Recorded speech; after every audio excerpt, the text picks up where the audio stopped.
Welcome back to another episode of the Presence Podcast, where we bring you the stories and insights of the most influential people in real estate.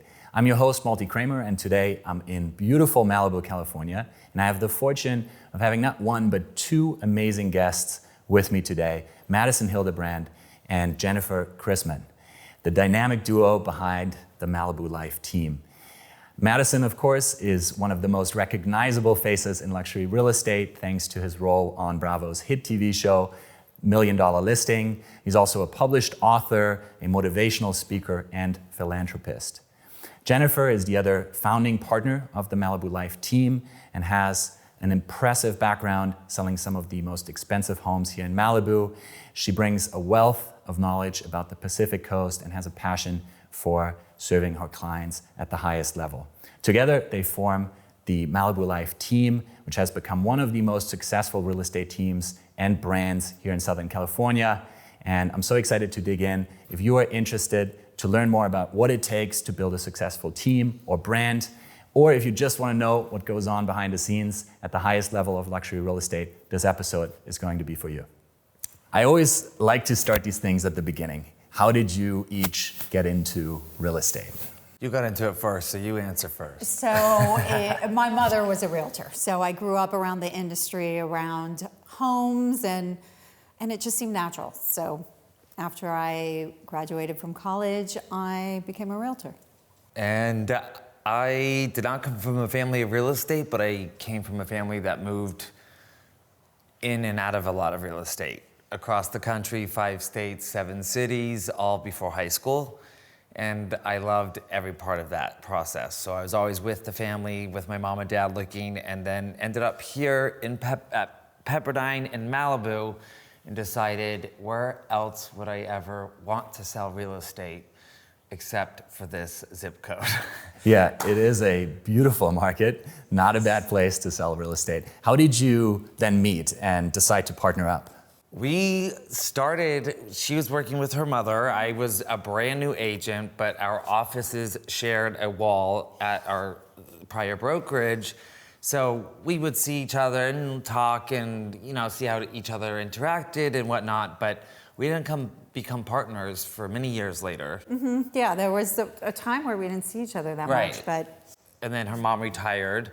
And I was at a point in the career where I was filming almost full time, and that goes on for like 10 months. And it was just swallowing me, but my clients in the business was so important that I needed someone like Jennifer that I could really trust and had the backbone and the experience. So business did not slip through the cracks when I was out in the field filming for Bravo. And how has the partnership evolved over the years? When you think back over the last few years, how has it evolved? What's changed? What's still the same? And do you have any advice for aspiring business partners for how to make it work? Yeah, all of that. Yeah, it's always been like gravy and mashed potatoes with us, I swear. But it really comes from the foundation, I think, first and foremost, of having the same ethics, the same morals and values, and knowing that we have each other's back 100%, and then having fun. I mean, we don't take ourselves too seriously, but we take our business very seriously. So we have a lot of fun while we're doing it. As my old mentor said, and this is a little graphic maybe, but babies aren't dying. You're selling houses, right? So she would always bring me from a 10 and then bring it down to here and put it in reality. And I think that was one of the first lessons that I learned getting into the real world and out of the bubble of Pepperdine and all of that. And we just work really well together and choose to surround ourselves with those types of people as well. Yeah, as you work together, you fall into natural roles. We enjoy working together and we have a very good work ethic, but we also enjoy different aspects of the business. I love pouring through contracts and the minutia of that. That's not his thing. So we balance very well instead of you can't be working with a partner where you're both trying to do the same thing or butt heads. It has to be mutually beneficial to both of you. Yeah. Yeah, she's I like to be more social and do the networking and go to the events and be involved in all these nonprofits and philanthropic things and traveling. Not that she doesn't, but it's part of my daily life. And in real estate, you have to be in front of people to meet new clients and to generate business. So that I'm working after hours, even though it may not sound like work, but it is, because you have to be seen in order to create that business. So I'm curious, you mentioned the philanthropy, and I know you're an ambassador for Give Back Homes and very active in the community in Malibu. What does that involvement mean to you, and why is it important to you? But I think, again, it goes back to kind of how I was raised, and during holidays or just throughout the year, my mom always found it very important to keep us humble and to show us what others were living like and why we were to be grateful. And over the years, it has always been something, whether I'm giving a check or giving my time or lending my name, but in particular with Give Back Homes, I like to align myself in the community or with things that relate to real estate. And I just got back from El Salvador, actually a few months ago, on a build trip, and I've gone on several, but you get to go to places that you would never get to see, and you get to see real estate in a way that you would never imagine. And then you get to change the lives of somebody by getting your hands dirty and doing some heavy lifting, and the feeling is better than any home you could ever sell. Building a home for a family and watching their expression at the end of the day is incredible, and you build a home in 2 days. Yeah. So that's amazing. Yeah, and I'm not a builder, so anybody could do it. That's great. You are handy, though. He fixes stuff. Yeah, and it's a great organization, Give Back Homes is. It is. Yeah, Give Back Homes is a great. They're all with good intentions, and it's run really well, and the money just goes all back into the community. So it's nice. I'm curious. You have this very well-known public profile from the show and your personal brand. How has that impacted your business?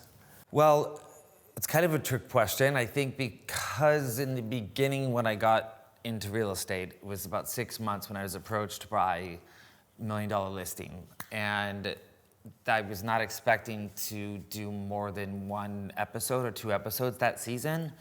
And it was exciting, and it seemed like a really great opportunity, right? And then season 2 came, and the cast changed, and it wasn't 12, it was 3 of us agents, and that became a hyper, a microscope, over my life, much more than it was before, and the time and the commitment. But at the same time, reality TV was so new, and social media was MySpace. It wasn't what it is today. So it was the Osbournes, the Real World, and the Housewives of the OC, and it was taboo.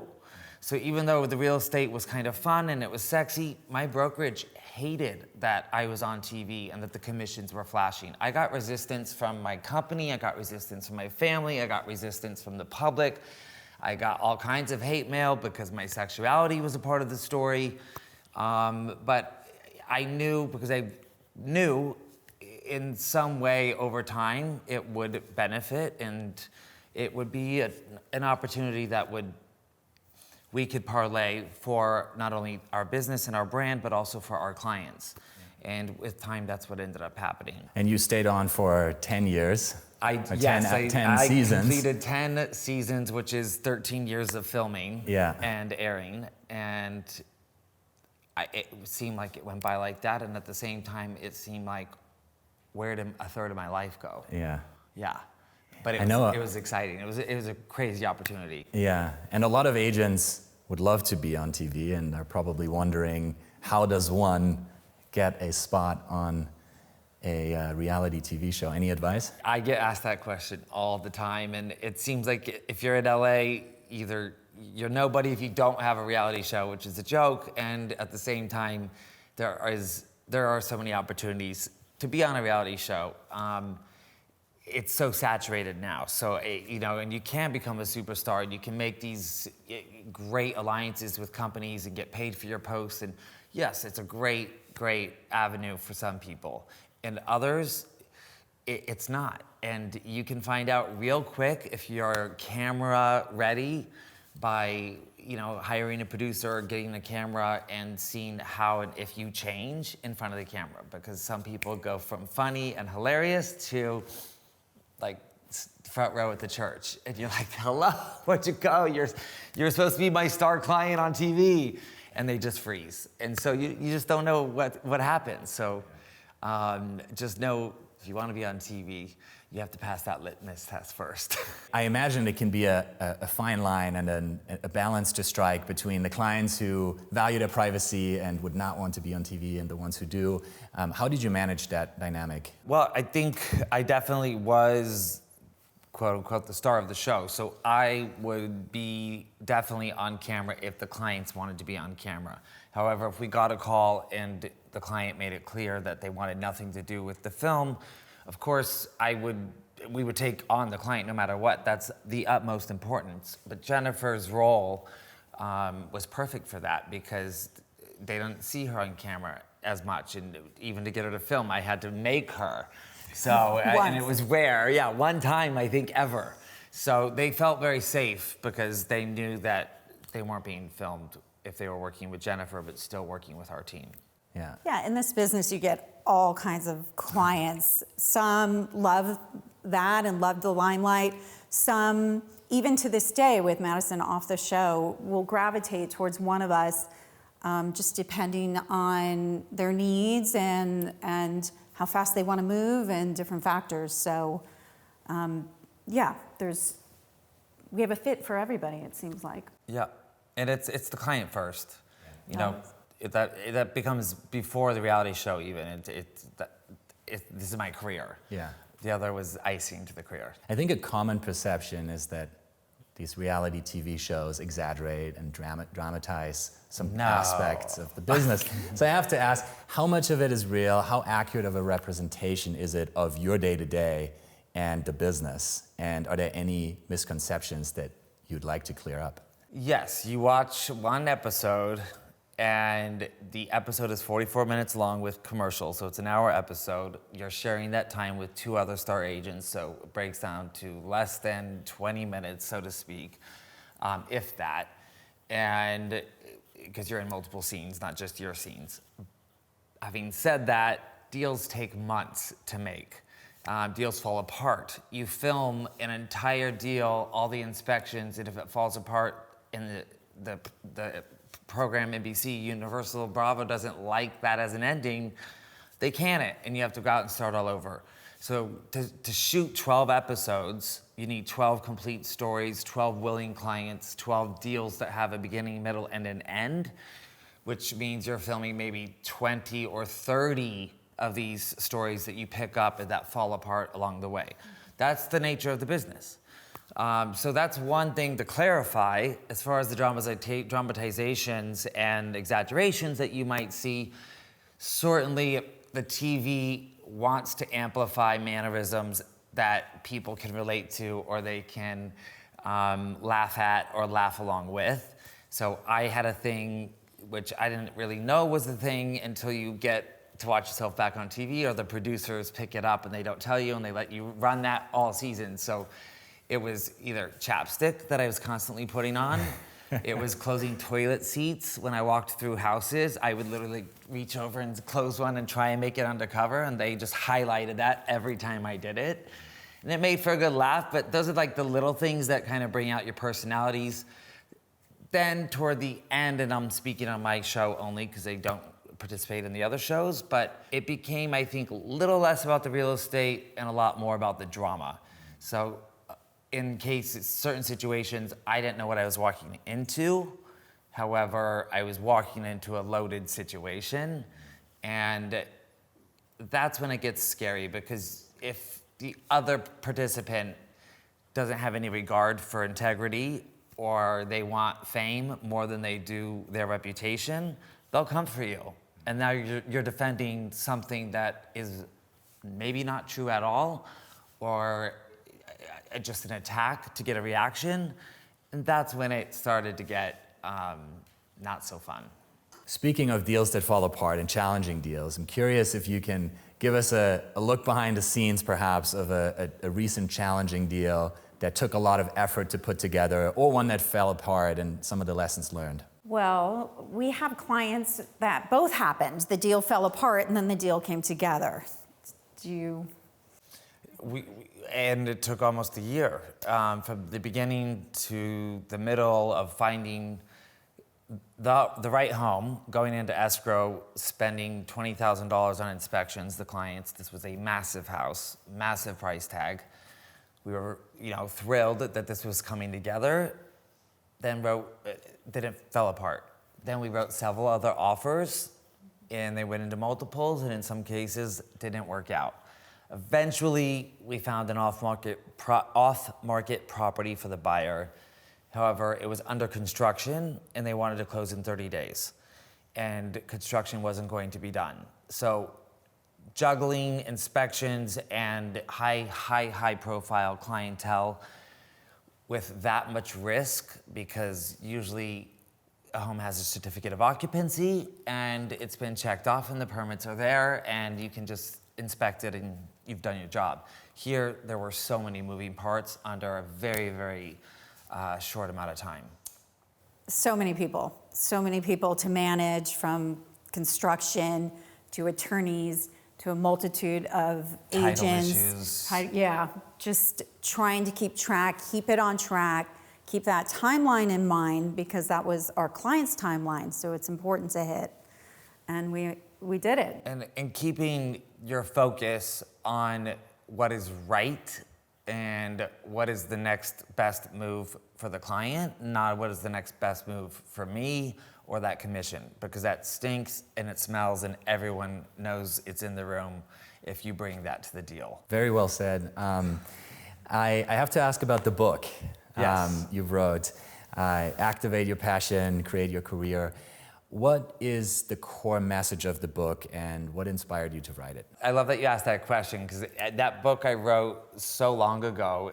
What inspired me to write it was after season 1 and 2, I was basically getting emailed, because there really wasn't social media or handwritten letters or phone voice messages at the office. And it was people, young, old, all ages, all types, asking the same 20 questions, essentially. How did you get into the business? What marketing did you do? How did you get on the show? Like, literally, I could take hundreds and hundreds of these emails and messages and break it down into 20 to 40 questions. And that's kind of what inspired me to write the book, is I was answering them over and over again. And I said, you know what, let me just tell my actual story. And my actual story has always been people. Like, I've always liked to engage with people. So real estate was an option for me as a career. It wasn't the only option. I went to school for advertising and marketing, and I like the psychology of the way people think and how you influence them. But real estate, each one is its own campaign.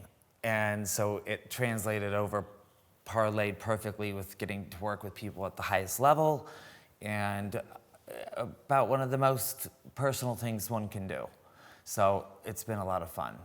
Yeah, and the book has those messages, and honestly, it has very tangible tools of things that I did then that are documented to go from ground zero to selling 17 million in my first year of real estate. Yeah. Is it specific to real estate, or can anyone benefit? I tried to make it generic in ways where there's takeaways for anybody that is an entrepreneur or starting a career, but it definitely relates to building your brand and seeing that brand through, and the consistency and how you create that brand and what that means for you as a business owner and how you carry that. And so that's relatable to anyone. Yeah. Yeah, absolutely. Looking ahead a little bit, what are some of the projects you're excited about, and what's next for the two of you and Malibu Life? Well, I feel like we just came out of a war, because we had COVID and everything changed, from the work structure to the office.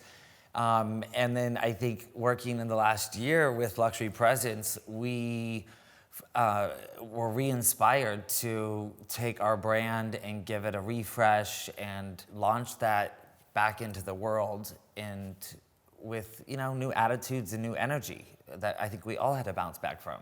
Yeah. But we came and wanted to use Yeah. the best, and it felt like we got that, and so here we are. And I want to talk about that rebrand. So this is a good segue to talk about branding and marketing.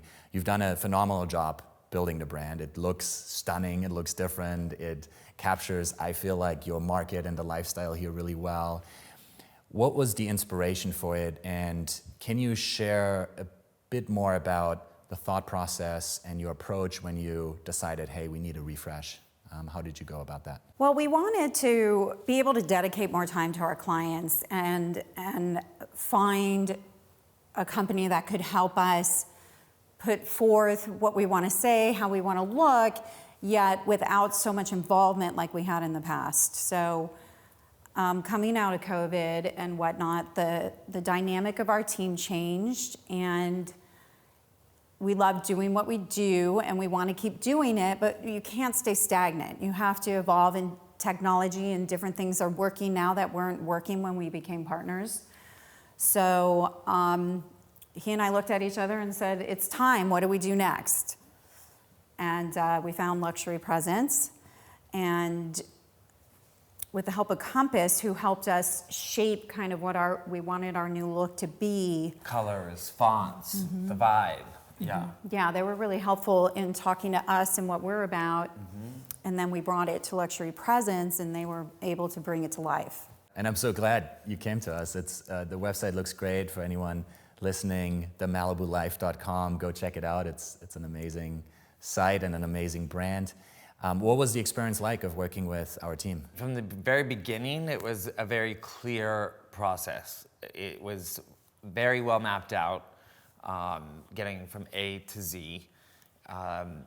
It was efficient, and we got results and getting results. So I think that's my experience. I know I only was a part of it so much. I mean, definitely Cole, who's not here, and Jennifer put a lot of extra time into it, but that's because we wanted it right. And you get one shot to have a first impression, and you know, there's so much to building a website, and that technology changes, which is kind of what initiated our need to upgrade our website in general, because of the technology. So it's great to work with a team like Luxury Presence that knows what they're doing, so they know the questions to ask, so we can just kind of keep doing what we need to do with real estate in our business.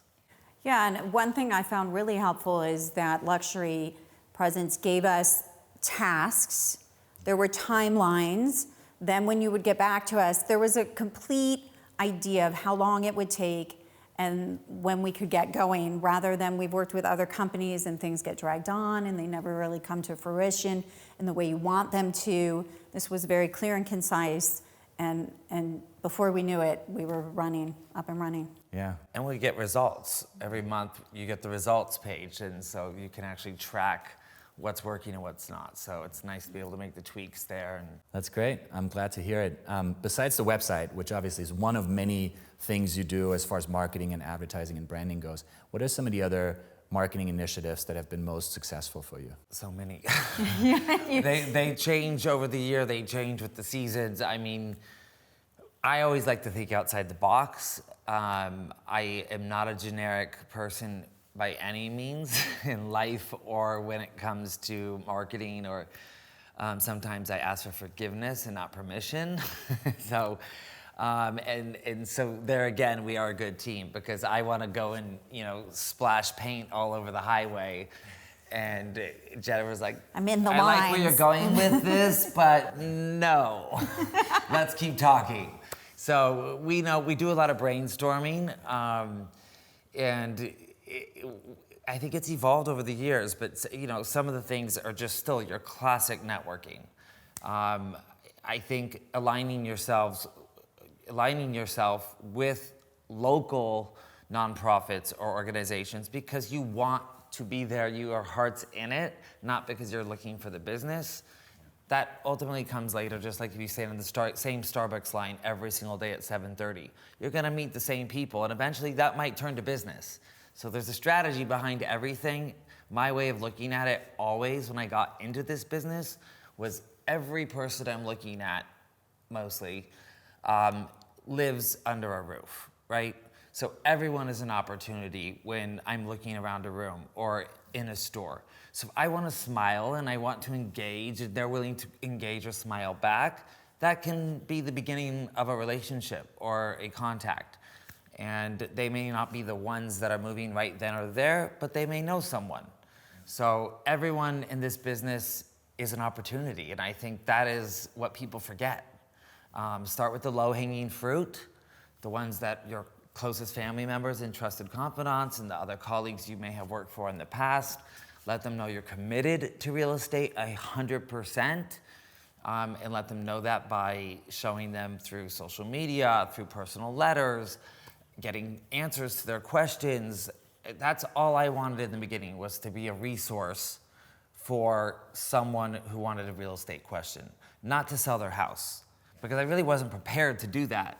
I would if you said sell my house, but I was very green. And so I think I still work under that same philosophy. I'm not a car salesman, I'm not a pushy person, but I do see it as, if you ask me or you want something out of the real estate world and you don't know it and you want the information, I will get you the accurate information in a timely manner.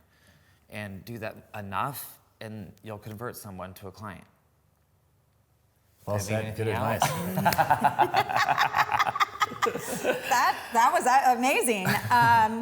But I mean, just to circle back as far as the marketing and what specifically works or doesn't work, we've tried it all. And that's why I love being a partner with Madison. He's willing to try it all. And there's still those conventional real estate things, postcards and magazines. And then the world has evolved to social media, and now we have AI and all these things that if you're not trying them, you're not casting the net. Someone else is going to try them and run right past you. So, and you don't have to compliment what you said, but also I think what's important for viewers and people in the real estate business, because there is so much and you do want to compete and you can get in your head and you can beat yourself up about it, or you're not doing enough or somebody's doing more. Well, guess what? You don't have to be getting straight A's at all categories. Is social media not your thing? Then don't focus on it. If reading is your thing, join a book club. Like, know what you're good at and then capitalize on that. If you are a contract expert, highlight that. That's what makes you different.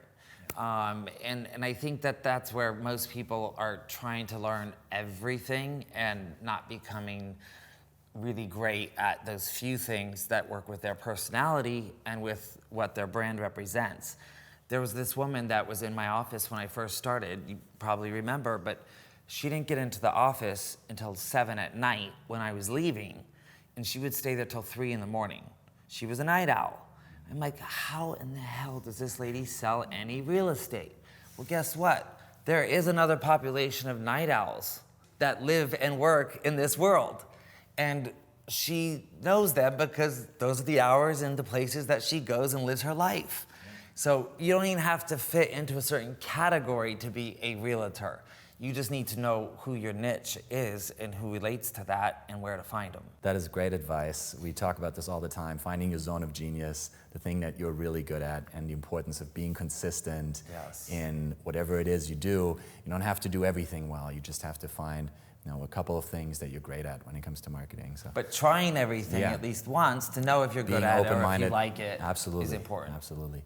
Do you have any advice for real estate professionals or teams who are thinking about doing a rebrand and are embarking on that process? Anything they should keep in mind or pitfalls to avoid? I would say be authentic. Don't fall into the pitfall of trying to look or do what other people are doing.